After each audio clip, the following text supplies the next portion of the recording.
Hello everyone, Galidorn back again, playing Raid Shadow Legends. So just to be upfront, because of some real life issues going on, this video is going to take place over a few days. I'm going to record it over the next 2 to 3 days. It'll be dealing with some issues that will be well out of date when you first see it. I hope I will be able to get it out before it's too stale. But anyway, I will still endeavor to at least give you a good chuckle and some insight onto the game and the current state of affairs. Okay, so mentioning those state of affairs, the big thing that dropped today was the reveal of the Christmas Fusion champ that we all knew, Lady Noelle. I've been calling her Mrs. Claus. And to say that it was a disappointment is a bit of an understatement. Here, let's take a look at her kit, and I'll give you my take on it. Everyone's already weighed in, but I'll give my 2 cents in. So here she is.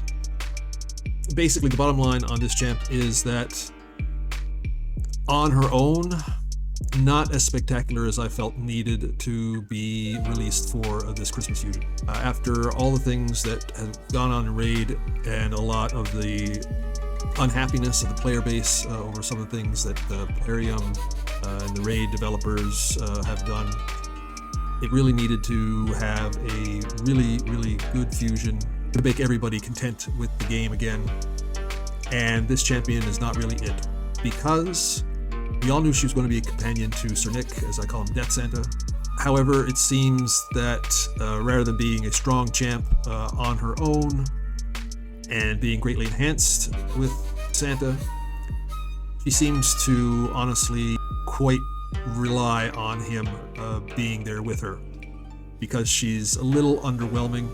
Now, maybe that's a little unfair, at least on my part, because I was expecting or hoping for a champion that was, sort of not meta-breaking, but something that would be account-changing for people, for me, And the bottom line is that she really needs, her companion to be around to attain that level of benefit to your account.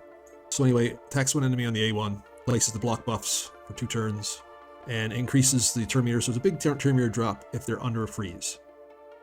And here you can see effects cannot be resisted if Sir Nick's on the team. So, starting off, not too bad, okay. In the companion, not be resisted, but so pair him up with a freeze champion. She also does a freeze, I'll get to that later in the kit. Now she removes the sheep, and then does a total cleanse if they're not under a sheep. And then, if the target ally is not under a sheep, also heals them of her max HP. So that's good. And that you can build her with a lot of HP for good heal there. And then she has the heals all allies equal to 50% of any surplus heal, so she's got a little bit of the Sethalia thing going on, where Sethalia heals 1, and then there's other healing going on for the rest of the team. And then, again, here it comes very good if Santa's on the team. It will instantly activate his Goodwill skill, which is the unkillable he puts on everybody. And then she puts 30% increased speed buff on all allies for 2 turns. So she's a speed booster. Thing is, though, she's not immune to the sheep herself, and I think this will be a problem with her when we get to the next skill. If there was one line in here that said this champion is immune to sheep somewhere, then I think that would have really elevated her as a single champ on her own. So here we go with the A3, and it is a revive. So it's an AoE revive, 50% HP and 50% turn meter. Now that's not so rare in the game anymore. Oh! You got one! What? That's so cool! What? I have Do one? I have one? I can't see it! There's a few champs that have this same skill, or not same skill, but a relatively comparable skill. And then has a 75% chance to place a freeze debuff on all enemies for 1 turn. It will place the freeze debuff even if there are no dead allies. So this one looks like it can be placed if you're running an auto team, whether much like the Arbiter skill, the revive, she'll do it to boost the head to turn meter and not revive people. Now against bosses, other people talk about this, against bosses this is a useless skill, so she is totally PvP based. And this is what I talked about if she was immune to sheep, because even though she removes the sheep from an ally, she can't remove it from herself. She's not immune. I can see her getting sheeped a lot using this skill. and the freeze cannot be resisted or blocked if Sir Nick is on the team. So again, you come up against a team that has full team block debuffs or high resistance teams, and this part of it goes away if, again, Sir Nick is not on the team. So this A3, which I think is supposed to be her big thing, is greatly lessened if Sir Nick is not around. And then her passive goes into, linking with the enemies being frozen, decreasing speed of enemies under freeze. And then when the sheep debuffs expires on an ally, it fills their turn meter by 50%. So I'm thinking that in PvP, people will be targeting her right off the bat, trying to sheep her, with Wukong or with Armands. And, when she's trying to place that freeze on everybody, she'll probably be sheeped herself. Here's the thing also that a lot of people are oohing and awing about is the increased ally speed in arena battles by 30%. That's not as game busting or rare as it once was. We have, again, Wukong, we have Armands, we have other champs who've got, around the 30% boost.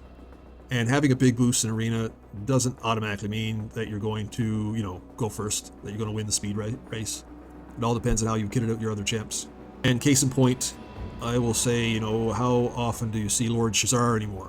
And no shoes gonna be. I mean, you used to see him all over the place leading arena teams. I haven't seen many, not even in tag team arena, with Shazar anymore as the team lead, and he's got a big arena boost as well. So she's not terrible. She's decent. But she's not the awesome champ. And it's going to be a classic fusion as well, which means it's the champ collector, which means it's the harder one. And it means that there are no mod fragments to be had if you, don't end up getting her.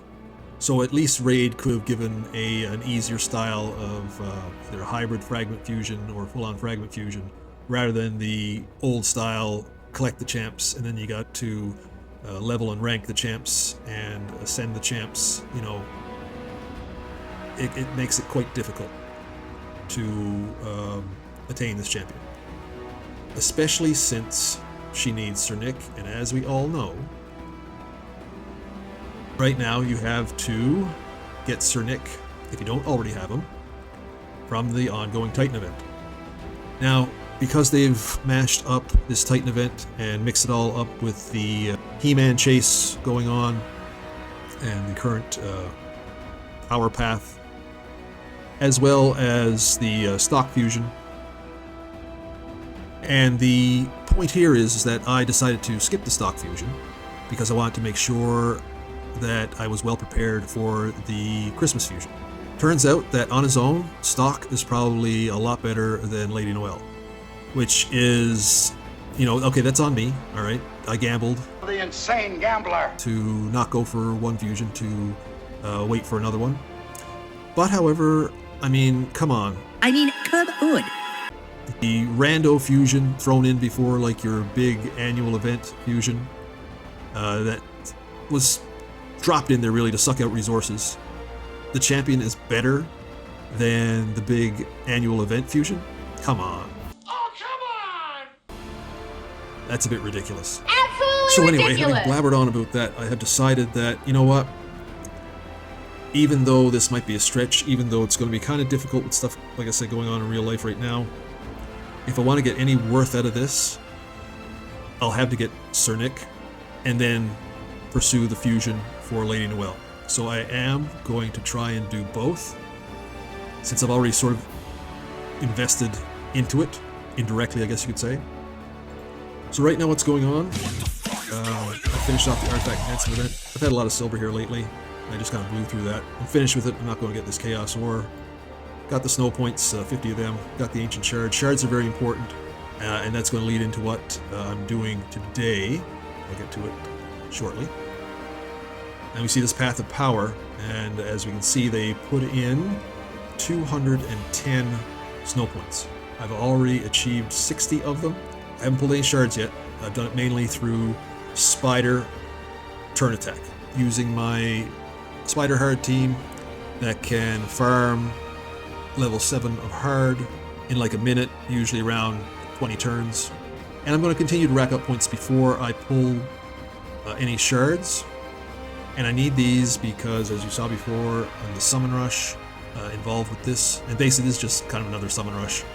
So in the last summon rush, I discarded 200 points, which leaves me only 300 more that I can skip. So that means I'm going to have to really try and get everything I can throughout this Titan event. So basically it's a little over 21,800 points that I need for these 150 remaining snow points.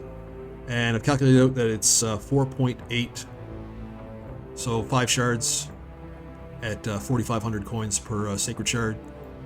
But however, since this is ongoing for another day, I'm not going to be pulling those sacreds right now, because if we look in Plarium Play, we'll see that once again they've dropped in a little surprise.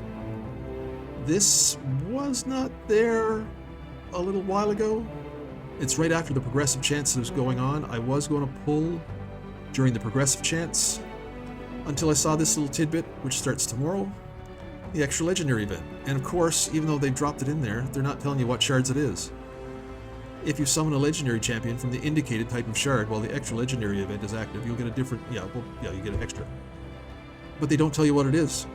Anyway, I'm going to hold my sacred shards in the event that it's a 2 times legendary for sacred shards.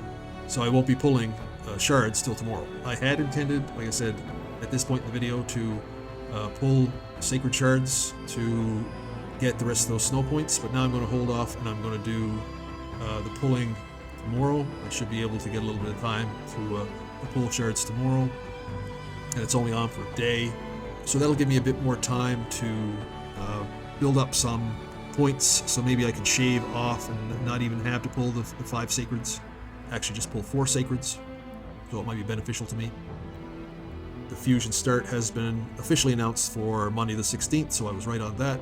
I knew as soon as I saw this in Plarium Play that the fusion would be starting on Monday, even though they hadn't announced it. Again, they wait, within a week's time to announce when they're going to do the fusion, to officially announce it. This should have been announced, the beginning of this week.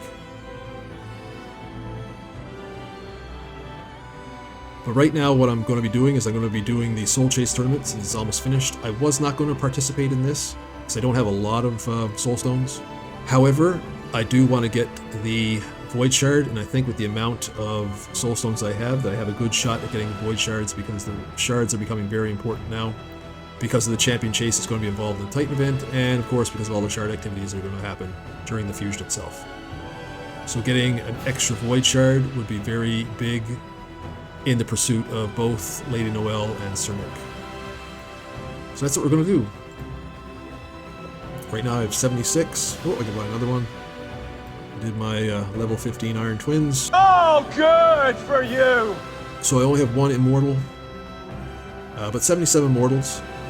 And because it's a Soul Chase, it's a bit more of a gamble, but yet, you can get further ahead. It's not predetermined by the Soul Stones that you have.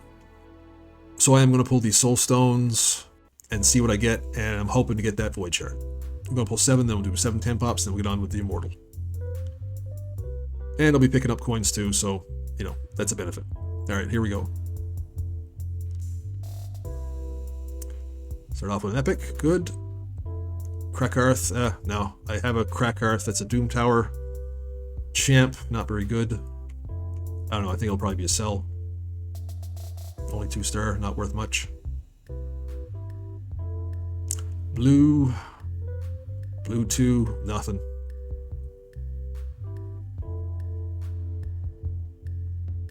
Ugh, Rain Beast. Trash. Used to be real good when the game started out. Shame what happened, poor old Rain Beast. It's kind of apropos for Christmas though, right? Well, ooh la dee da, Mr. Frenchman. He is Rudolph. Here we go again. Ooh, not much here yet. Grumbler.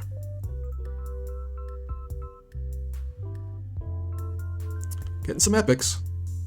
Annex, 3-star. Okay, so at least I got us some points. Have an Annex. Well, this is good, getting epics, okay? Oh, okay, Harken. Don't know if I'll use it or sell it, but it is good points. Not good points. Whoops, I think I pulled one too many. Yeah, I'm now at 69. All right, so I have to pull another 9. Then I'll do 6 10 pops. Oh, now the well is going dry. Phew. Oh, it started out okay. 1 point. Ooh, mythical. Siegfried. Okay, that's a sell because I already have like a 5-star Siegfried. So, good coins. And not sure how many points that was. It should be good points, right? Ugh, 1 point. Ugh.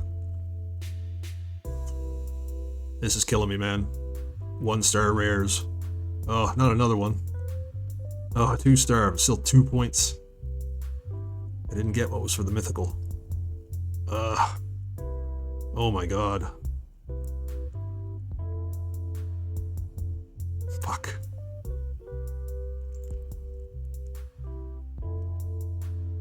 What is it, like a 100% chance to get a 1-star? Ugh. This is your life, this is your life, this is your life, this is your life. Come on. Oh. That's good points. Oh, and a legendary, is it any good? Woohoo! Nice. Okay, so one of my Helicaths is 5-star, but I think the other one is 3-star, so that might actually be an upgrade. Okay, so that was a good amount of points we got there.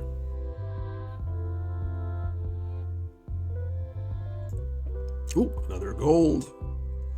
Padraig. I think I already have a blessing on Padraig. Yes, I do. I have the blessing that restores destroyed HP, which goes along with the skills that he has that also restores destroyed HP. Let's go again.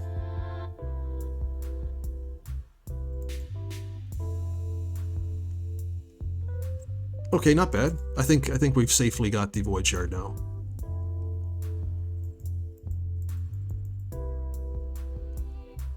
Grazer, don't have a Grazer. Anything there I could use? My Dark Helene is already 4-star, I do believe. Let's just check the tournament. I might not have to pull any more shards. Soul Stones, I mean. And you know what? I'm stopping there.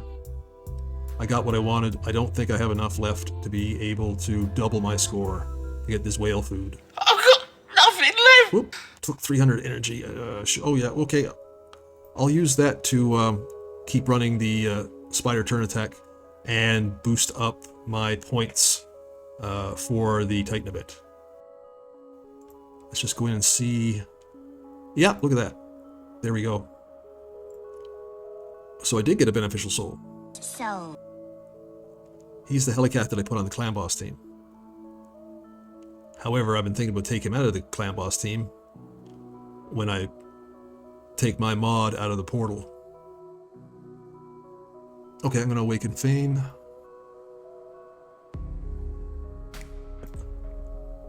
A work in progress. No, I think everything else is a sell. But I'm not going to put you through that tedious bullshit. Thank fuck! Alright, so I'm not going to end this video here. I am going to continue it on when I pull my Sacreds tomorrow for the extra legendary. More on that tomorrow night. Whether it's a sacred extra legendary or not. Okay, so we're back about a day later, and I was correct. It was the extra legendary sacreds, so I'm glad that I waited to pull these shards. And once again, Raid not giving us a lot of time or information to make such decisions. And of course, they put the progressive chances and the extra legendary right in front of the champion chase. In the events, I just update from what I showed you last time. Anyway, so this has been done through the turn attacks and Ice Golem, Fire Knight, and the Spider that I've gotten all these points so far. I tried to get it so that I wouldn't have to use as many Sacred Shards, but right now, since I need 19,431 points, I gotta pull 5 Sacred Shards.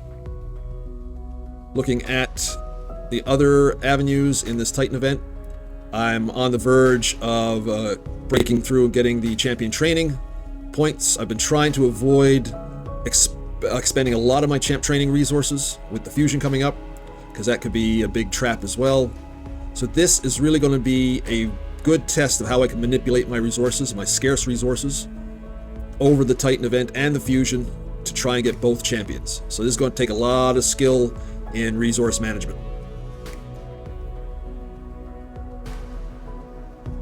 Okay, so we're going to pull 5 of these bad boys here, and no more. As you can see, I'm very limited on my sacred shards, and so I'm only going to expend as many as I need to get the rest of the snow points in the Titan event.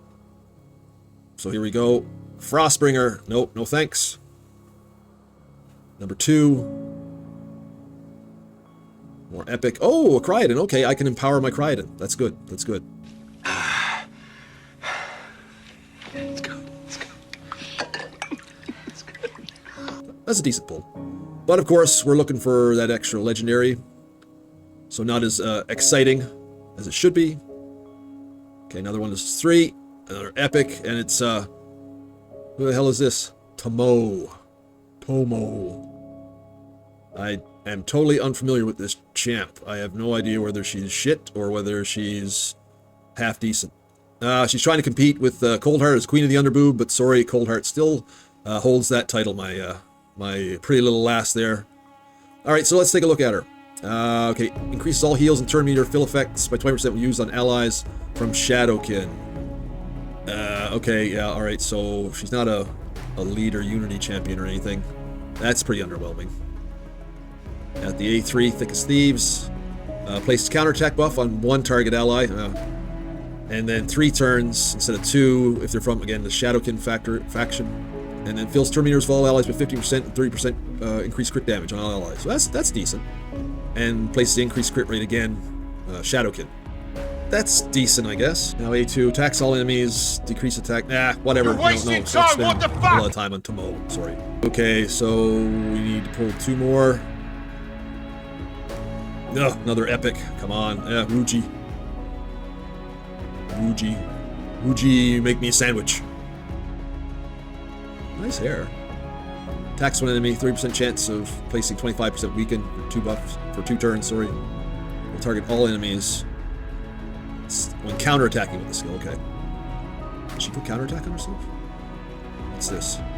Ascended, attacks one enemy, 30% chance of weaken. Okay, when counterattacking with the skill. Oh, okay, I see what's going on here. Okay, so the passive, yeah, okay, alright. So when she attacks, and she does put counterattack on herself. Okay, so that's actually pretty interesting. Maybe I'll build this Wuji. What's the A2? Attacks all enemies. Okay, she's got an AoE, alright. So she's got potential for AoEs all over the place. Actually, not a bad champ. Interesting champ. I think that's my first Wuji. Okay, let's go. Let's see if we get something on the last one. Come on, let's go, let's go. Yes, alright! What do we got here? You can't keep getting away with it! I'm the big fat panda. Oh my god, really? Another fusion?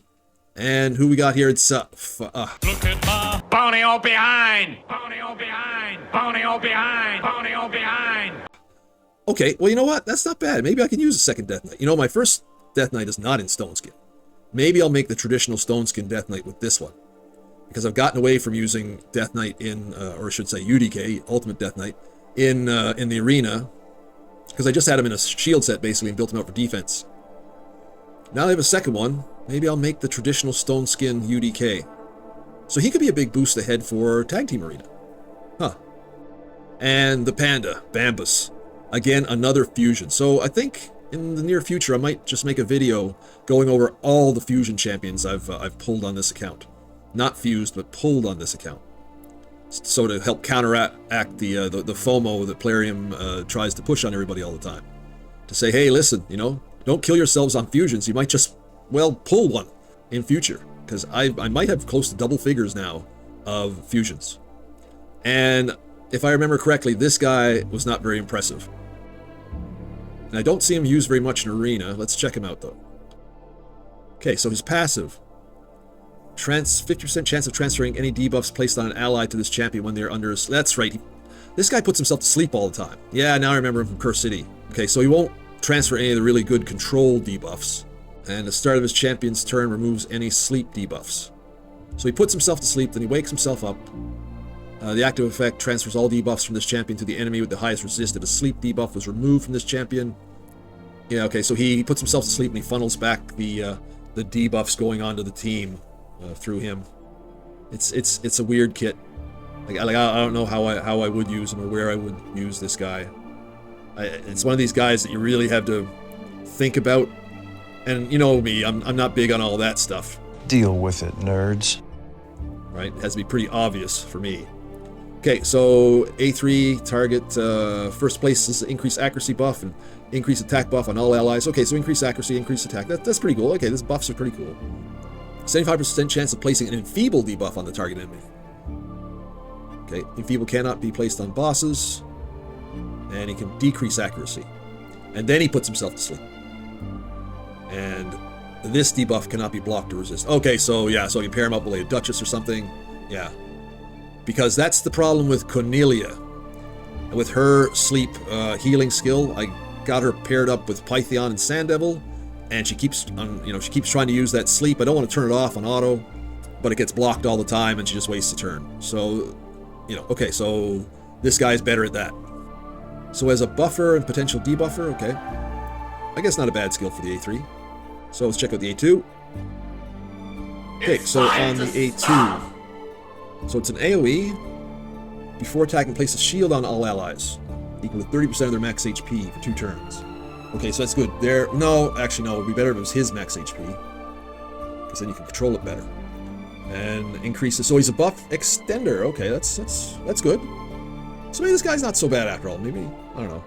I guess it's the sleep stuff that kind of throws me. So after attacking, a 75% chance of decreasing duration of all enemy buffs by 1 turn. So he's kind of a partial stripper. I mean, he can take them off if they're only on for 1 turn. But he's one of those reduced guys. Even if the attack lands a weak hit. Okay. That's one. He's one of the few champs in the game. There's only a few of them that does their shit on a weak hit. Also increase the value of any shield buffs on all allies by 2% for each enemy buff that has duration decreased by this skill. Okay, so a shield builder. That's a potential Hydra thing, I think. Not Clan Boss. Well, I guess Clan Boss, yeah. Clan Boss, once you get down past the void, does buff himself. Then places a sleep debuff on this champion for 1 turn. This debuff cannot be blocked or resisted. Okay, so he does his stuff, and then he puts himself to sleep, and then he becomes the debuff funnel back onto the attacking team. Maybe he's not as useless as I thought. And A1 attacks 1 enemy. Places decreased speed. Okay, so Iron Twins needs decreased speed. Okay, so decreased speed good in Hydra. Attack all enemies instead of the initial target is under 2 or more debuffs. Okay, so pair him up with somebody who does the debuffs in Hydra, and then he can put decreased speed, which is important there. Also for the new Chimera as well, because one form puts increased speed on, and decreased speed in Iron Twins. So basically anywhere you need decreased speed, and then places sleep debuff on the champion for 1 turn, can't be blocked or resisted. And then he clears off that sleep debuff. So he does his shit, puts the sleep on him, and he's good to go next time around. Maybe Bambus is not so bad after all. He may be kind of useless to me now. We'll see. He's not a priority. He's not a priority. Not like awful or anything, but he's not a priority. Very good though. I'm happy. I got my extra Lego, and when I go back, I got my snow points. So this has been a success. All right, so let's go back in now. Claim our booty on the Path of Power.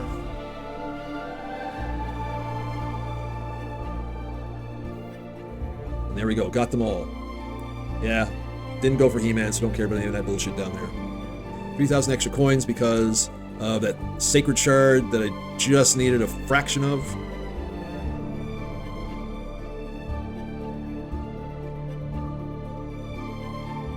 Now, as you see here, I've kept these guys in here. I'm going to keep them in. I'm going to keep these guys with fusion instead of the champion chase that's coming up. And we'll see what we can do on the champion chase. Right now for the tournaments, I have to focus on the champion training tournament. It's not going to take much. I'm not going to expend any more than I need. It's good that we're able to use other things than champions and chickens because it's a tournament. And the Ice Golem turn attack, of course. So guys, just a quick look at where I'm standing in the Yuletide Titan event. Take all these nice rewards here. I think I'm still on pace to get Santa Like I said, I dropped 200, so I have 300 a buffer. I think the champion chase is probably where I'm going to drop some of those again. I'm not going to bust all my shard resources or pull those champs from the portal to get that. And that's where we stand. So, okay, guys, I hope that your summoning went well in the extra Lego or in the progressive chants. I hope your Titan event is going well and your Power of Path is also going well. Power of Path, Hero's Path, come on. Who knows what everything's called these days. I hope that your Christmas season is started out well for you and those that you love. I hope that despite everything, you're enjoying the festive events in Raid. And as always, guys, thanks for watching.